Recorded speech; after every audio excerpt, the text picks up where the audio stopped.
अहो, त्या इराणच्या आणि अमेरिकेच्या युद्धामध्ये इराणला मदत करण्यासाठी रातोरात काही राज्यामध्ये लोकांनी सोना गोळा करून त्या ठिकाणी इराणला मदत पाठवली. पण हेच लोक कधी भारतासाठी फक्त सोने खरेदी करू नका असं बोललं गेलं तर हे सरकारवरती टीका करतात. आणि एवढंच सोडून द्या, याहून पुढे काही शिक्षित राजकारणी आहेत, खासदार आहेत, माजी मंत्री आहेत, काही असे लोक आहेत, या सर्वांना माहिती आहे याचा परिणाम काय होतो. हे जे काही पी एम साहेबांनी सांगितलंय, नेमकं हे आता करण्याची गरज काय हे सगळं माहिती असताना फक्त विरोध करायच्या म्हणून पंतप्रधानांना विरोध करतात. सोने, पेट्रोलियम, परकीय चलन, अर्थव्यवस्था याचे विषयी लोकांमध्ये एक वेगळंच नेरेटिव्ह सेट हे लोक करत आहेत. आपल्याला याच सगळ्या नेरेटिव्हचा आज पर्दाफाश करायचा आहे, ते पण लाईव्ह प्रूफ्स आहेत. बघा मित्रांनो, रामकृष्ण हरी सर्वांना एक विनंती, चॅनलला सबस्क्राईब करा, बेल आयकॉन दाबा, व्हिडिओ शेअर करा आणि खाली कमेंट मात्र करायला तुम्ही हायगई करू नका. बघा, झालं असं, ह्या मागच्या काळामध्ये इराण अमेरिका युद्ध होतं, त्यावेळेस ही जी काही लोक आहेत हे भारताला, भारत देशाला, त्या देशामध्ये राहून कधीही सहकार्य, प्रेम हे कधीच करत नाहीत किंवा मदत ही कधी करत नाहीत. पण हे काही विशिष्ट देशांना हे फंडिंग करतात. आता हद तर त्यावेळेस पार झाली होती की या लोकांनी अक्षरशः सोनं गोळा करून या ठिकाणी मदत पाठवलेली आहे. तुम्हाला मी आता प्रत्येक विषयावरचे वीडियो दाखवणार है मित्रांनो. आपको ये तस्वीरें याद होंगी जब ईरान युद्ध के दौरान भारत के अलग अलग राज्यों के मुसलमानों ने 600 करोड़ रुपए का चंदा इकट्ठा किया था ईरान के लिए. अपने घर के निजी गहने, सोने के कंगन, यहां तक कि सोने का हार ईरान के लिए दान में दे दिया था. आज इन तस्वीरों को देखकर ये सोचिए कि जब इस देश के लोग ईरान के लिए अपने घर का सोना दान में दे सकते हैं, तब कोई विपक्षी नेता इस पर कुछ नहीं बोला. लेकिन आज जब ईरान के लिए नहीं बल्कि अपने देश के लिए सोना बस खरीदना नहीं है, वो भी सुझाव है, तो हंगामा हो रहा है. आता 2026 मध्ये हे वर्ष असं आहे की यामध्ये मध्य पूर्व भाग असेल, जो काही आखाती देश आहे, त्या देशामध्ये युद्धामुळं सध्या महागाई ही अतिशय वाढली आहे. अपवाद भारतामध्ये कुठल्याही प्रकारची सध्या जगाच्या मानानं महागाई ही कंट्रोलमध्ये आहे. आणि याचं सगळं श्रेय मला वाटतंय नरेंद्र मोदी साहेबांना द्यावं, तेही आपल्या मोठ्या अंतःकरणानं, मोठ्या मनानं. आता या ठिकाणी देशाची जी अर्थव्यवस्था असते, देशाची अर्थव्यवस्था ही चलनावरती अवलंबून असते. आता दरडोई उत्पन्न आहे ते कशावरती अवलंबून असतं, ते असतं देशाच्या स्वदेशी उद्योगावरती. म्हणून मोदींनी मेड इन इंडिया नाही तर मेक इन इंडिया राबवलं होतं आणि अनेक उद्योजकांना चालना द्यावी त्याकरता यांनी अनेक योजनासुद्धा आणलेल्या आहेत.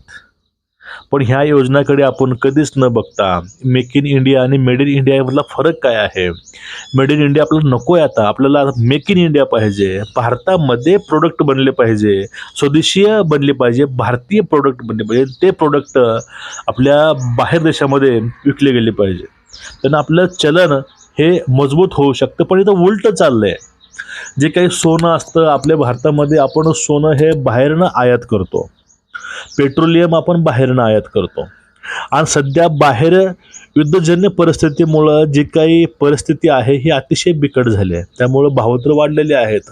याची झळ ही आपल्या अर्थव्यवस्थेला नक्कीच पडू शकते. कारण जो भारतामधला पैसा आहे तो पैसा हा इनडायरेक्टली बाहेर जातोय.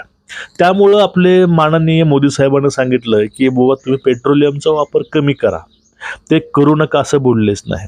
आणि त्यांनी याची अंमलबजावणी स्वतःपासून केली आणि अनेक मंत्री असतील, आमदार असतील, खासदार असतील, यांनी सुद्धा याची सुरुवात केलेली आहे.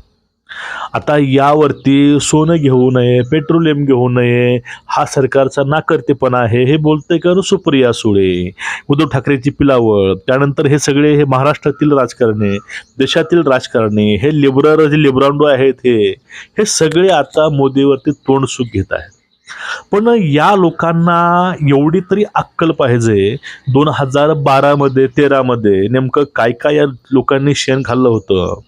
त्यावेळेस तर कुठलंही युद्ध नव्हतं, अशी अवस्थाही नव्हती, एवढी महागाईही नव्हती. सगळं काही व्यवस्थित असताना, सगळं काही आलबेल असताना त्यावेळेस जे काही एम वीराप्पा मोहिली आहेत, मोहिलीने काय केलं होतं त्यावेळेस त्यांनी सांगितलं होतं की तुम्ही मेट्रोनं प्रवास करा, पेट्रोल तुम्ही कमी वापरा, तुम्ही पेट्रोल पेट्रोल वाहन तुम्ही वापरूच नका. हे त्यावेळेस 2012-13 मधली गोष्ट आहे. त्यावेळेस कुठलंही युद्ध नव्हतं, सगळं काही शांत होतं, सगळं चांगलं होतं. त्यावेळेस यांनी पेट्रोलियम वाचवा, पैसे वाचवा, त्याने हे कॅम्पेन त्यावेळेस चालवलं होतं. तुम्हाला मी तोही व्हिडिओ दाखवतो आणि तुम्हाला मी अजून एक व्हिडिओ दाखवतो, तो म्हणजे सोन्याविषयीचा. त्यावेळेसचे जे काही अर्थमंत्री होते पी चिदंबरम, त्यांनी सुद्धा सोन्याविषयी सांगितलं होतं की तुम्ही सोने खरेदी करू नका, कारण सोन्याचा साठा सुद्धा हा आपल्या भारतामध्ये नाही, आपण बाहेरनं सोनं जास्त आयात करतो. प्रत्येक सण, प्रत्येक सेलिब्रेशन आपण सोन्यानं करतो आणि ते सोनं हे भारतामधील नाही, आपण ते सोनं हे बाहेरनं आयात करत असतो.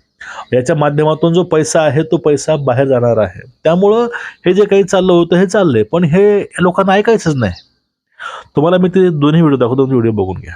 केंद्रीय वित्त मंत्री पी चिदंबरम ने कहा है कि सरकार सोने के आयात को और महंगा करने पर विचार कर रही है, क्योंकि सोने पर भारी मात्रा में इंपोर्ट होना सरकारी घाटे की सबसे बड़ी वजह बना हुआ है.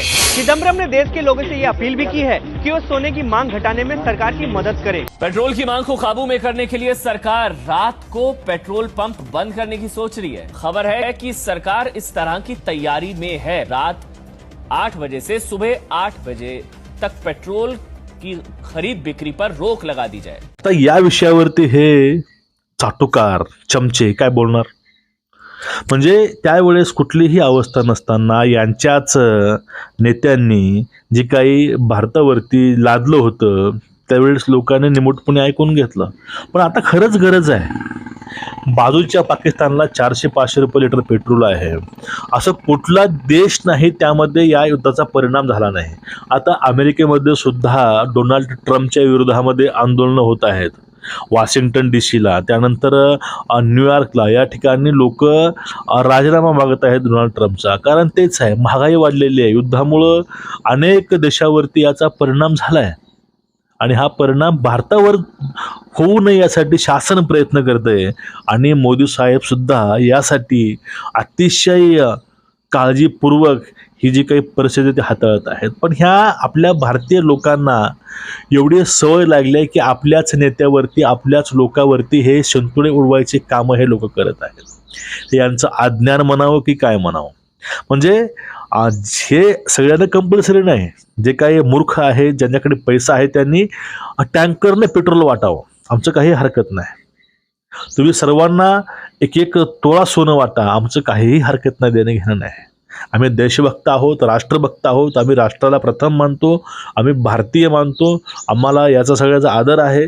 भारतीय चलन वाचवणं आणि परकीय चलनामध्ये आपल्या भारतामध्ये भर पाडणं हे आमचं कर्तव्य आहे. आम्ही करत आहोत, आम्ही ह्या गोष्टी मान्य करतो. पण ज्या लोकांना यायचं काही देणं घेणं नाही ते लोक सोनं वाटू शकतात, पेट्रोल वाटू शकतात, त्यांना कुठलंही बंधनं नाहीत. एक तुम्ही 10 गाड्या घ्या, काही करा, पण अशी इथं काशी करू नका येऊन. काय आज काही नेरेटिव्ह पसरवू नका. तुम्हाला खरंच जी पुढची पिढी आहे माफ कधीच करणार नाही. मित्रांनो, तिकडं वेळ लागेल पण न्याय नक्कीच होत असतो. तुमचं एकूणच या प्रकरणावरती मत काय नक्कीच व्यक्त व्हा आणि व्हिडिओ जास्तीत जास्त लोकांपर्यंत मित्रांनो शेअर करा. उद्या भेटू परत. रामकृष्ण हरी. राम राम. वंदे मातरम.